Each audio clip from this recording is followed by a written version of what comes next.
Hello friends, കുറച്ച് നാളത്തെ കാത്തിരിപ്പിന് ശേഷം UAE ഓൺലൈൻ ക്ലാസ്സുകളൊക്കെ മാറിയിട്ട് ഓഫ്ലൈൻ ക്ലാസ്സുകൾ തുടങ്ങാൻ പോവുകയാണ്. അപ്പോൾ കുറച്ച് സ്കൂളിലൊക്കെ ഈയിടെയൊക്കെ ആയിട്ട് ഓൺലൈൻ ക്ലാസ്സുകളൊക്കെ മാറിയിട്ട് ഓഫ്ലൈൻ ക്ലാസ്സുകളായിട്ടുണ്ട്. അപ്പോൾ നമ്മുടെ ആര്യൻ മോന് ഈ ഒരു വർഷമായിരുന്നു KG1 അഡ്മിഷൻ എടുത്തിട്ടുണ്ടായിരുന്നത്. അപ്പോൾ അവൻ്റെ സ്കൂളിൽ നമുക്ക് ഈ വെനസ്ഡേ സ്റ്റാർട്ട് ചെയ്യുന്നതാണ് പറഞ്ഞിട്ടുണ്ടായിരുന്നത്. സത്യം പറഞ്ഞാൽ അവൻ ഭയങ്കര എക്സൈറ്റഡ് ആയിരുന്നു സ്കൂളിൽ പോകാൻ വേണ്ടിയിട്ട്. കാരണം എന്താ വെച്ചിട്ടുണ്ടെങ്കിൽ മുന്നേ തന്നെ അവൻ 2 സ്കൂളിൽ അഡ്മിഷൻ എടുത്തിട്ടുണ്ടായിരുന്നു. അപ്പോൾ അവിടുത്തെ കാര്യങ്ങളൊക്കെ കണ്ടിട്ട് അവന് ഇഷ്ടമായിട്ടുണ്ടായിരുന്നു സ്കൂളിൽ പോകാൻ വേണ്ടിയിട്ട്.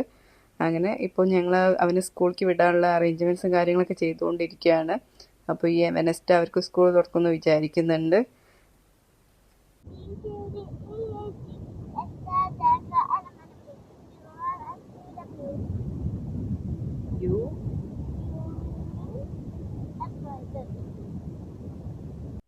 അങ്ങനെ നമ്മൾ സ്കൂളിൽ നിന്ന് തന്നെ ബുക്സും യൂണിഫോമൊക്കെ കളക്ട് ചെയ്തിട്ടുണ്ടായിരുന്നു. പിന്നെ സ്റ്റേഷനറി ഐറ്റംസ് നമുക്ക് കുറച്ചൊക്കെ കിട്ടിയിട്ടുണ്ടായിരുന്നു. അങ്ങനെ ആര്യൻ്റെ സ്കൂൾ വിശേഷങ്ങളും പുതിയ വീഡിയോസൊക്കെ ആയിട്ട് പിന്നെ കാണാം. Thanks for watching.